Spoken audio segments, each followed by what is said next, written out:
As much as we are celebrating, we're also doing celebrating that even the county government are also doing very well, meeting the two-third gender role, that including women leaders.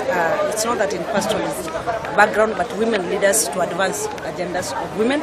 And we're also calling upon the national government, and so that they can also effect the two gender roles, so that when you talk about affirmative action, that even women are there, because we believe women, when you empower women, that you empower the whole society. And we believe when you empower at the national level, we'll also move forward to be a better country.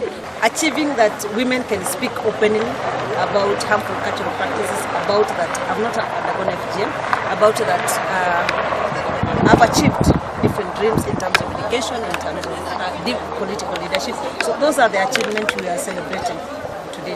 When you talk about addressing harmful cultural practices or anything that demean a woman, either you come from pastoralist community or any other sector as a woman, we also need men to support us in the agenda, because we believe in a society a man cannot live without a woman, and we believe men play a critical role to make that woman advance her dream. We've broken the barriers that initially we could say that pastoralists could not elect a woman.